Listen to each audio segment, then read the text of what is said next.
A segunda dica que eu vou dar é a respeito do poder legislativo. Este ano teremos também, né, além da possibilidade de eleger os representantes do poder executivo, também teremos a condição de votar nos representantes do poder legislativo. Isso também é muito importante, importante demais. Porque não adianta você pensar, analisar e votar e eleger um grande presidente, um grande governador, se ele não tiver respaldo.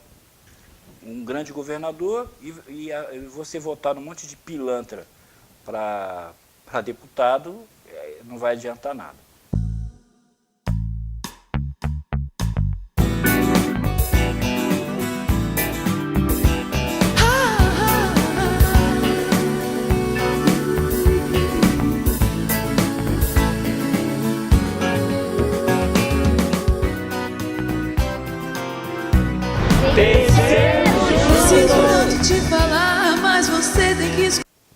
Então, a minha dica está aqui em Juízes 6, versículo 1 e depois de 11 a 16. Vamos lá. Porém os filhos de Israel fizeram o que parecia mal aos olhos do Senhor, e o Senhor os deu na mão dos midianitas por 7 anos. Agora para o 11. Então o anjo do Senhor veio e assentou-se debaixo do carvalho que está em Ofra, que pertence a Joás, a Biesrita, e Gideão, seu filho, estava malhando o trigo no lagar, para o salvar dos midianitas. Então o anjo do Senhor lhe apareceu e lhe disse: O Senhor é contigo, varão valoroso. Mas Gideão lhe respondeu: Ai, Senhor meu, se o Senhor é conosco, por que tudo isso nos sobreveio? Ou seja, esse domínio dos midianitas, essa condição toda aí. E que é feito de todas as suas maravilhas, que nossos pais nos contaram, dizendo: Não nos fez o Senhor subir do Egito? Porém agora o Senhor nos desamparou e nos deu na mão dos midianitas. Então o Senhor olhou para ele e disse: Vai nessa tua força e livrarás a Israel da mão dos midianitas. Porventura não te enviei eu? E ele disse: Ai, Senhor meu, como que livrarei Israel? Eis que o meu milheiro é o mais pobre de Manassés, e eu o menor na casa do meu pai. E o Senhor lhe disse: Porquanto eu de ser contigo, tu ferirás os midianitas como se fossem um só homem. Então a questão toda é o seguinte: estava aqui o Gideão, né? O povo de Israel estava oprimido pelos midianitas porque andaram fazendo muita merda, né? E aí a consequência veio, né? Fizeram muita merda, então a consequência veio. E aí o que acontece? O Gideão podia estar acovardado, como os outros, né? Os midianitas estão aí, mas mesmo assim, ele estava lá fazendo a parte dele, estava trabalhando, estava lá malhando trigo, estava fazendo a parte dele. Quando o anjo apareceu, ele veio com aquela conversa: Olha, mas Deus fez tantos milagres, tantas coisas poderosas, abriu o mar vermelho, e agora nós estamos nessa situação, e o anjo nem perdeu tempo, né? Com mimimi, choradeira, a conversa era outra. Deus não está preocupado com a choradeira daquele bando de Zé Mané, né? Deus foi lá para levar solução, não para ficar ouvindo choradeira de perdedor.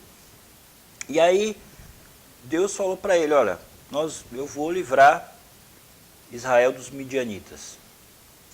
E aí Deus foi dando as dicas. Essa é a história do Gideão, uma história bem conhecida, mas caso você não conheça, eu vou resumir aqui.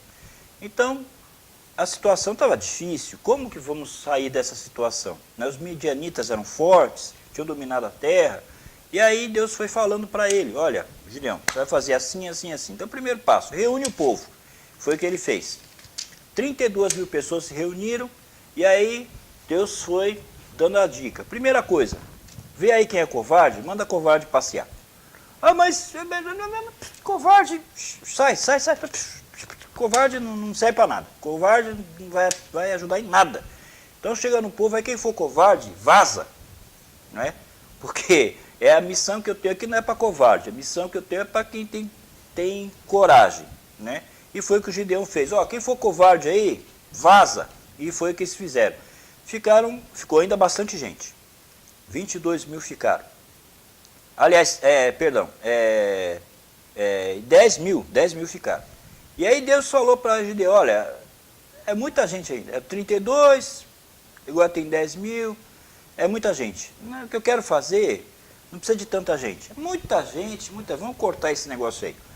E aí como é que nós vamos fazer? É muito simples, vamos levar o povo lá para o rio, manda o povo beber, manda os soldados aí, né, beberem água. E aí quem beber de forma coerente, atento, segurando a espada, não é? Você separa.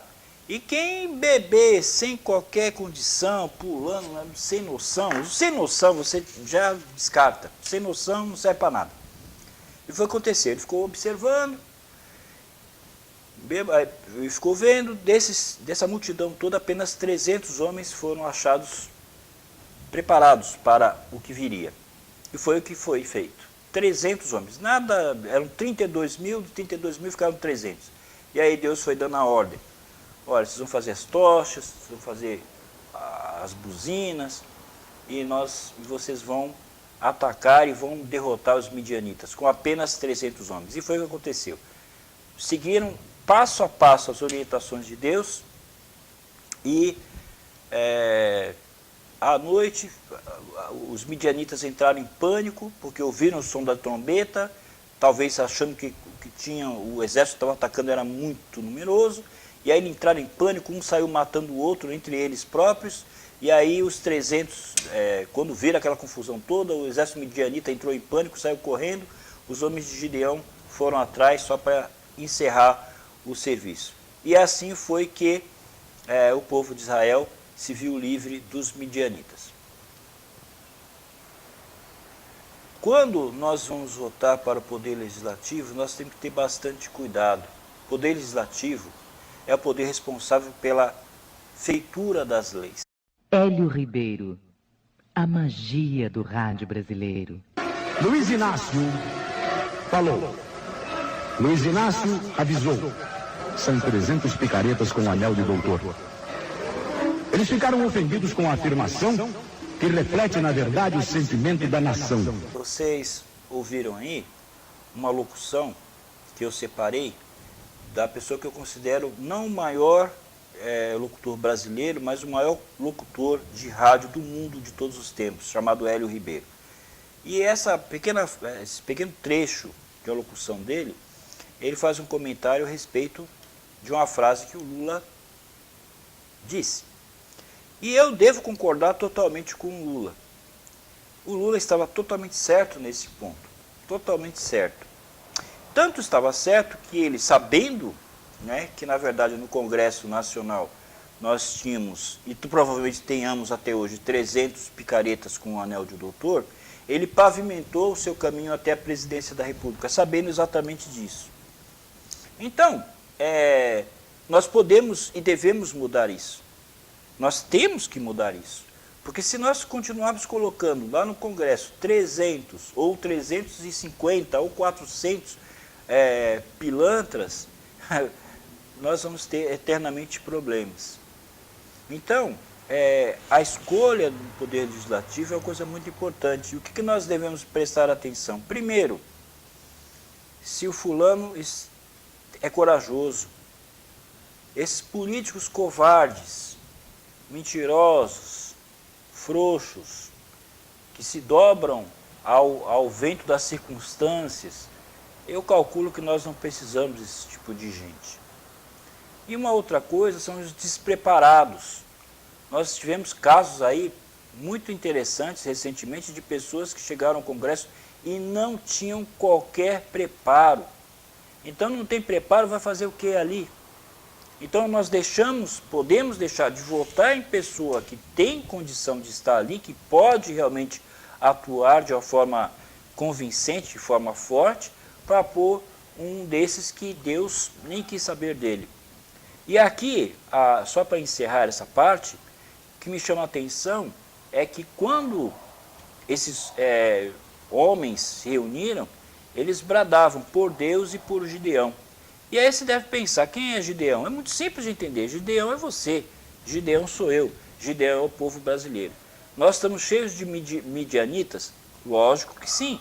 E observe que os midianitas estavam ocupando o mesmo território que os judeus ocupavam, que os israelitas ocupavam.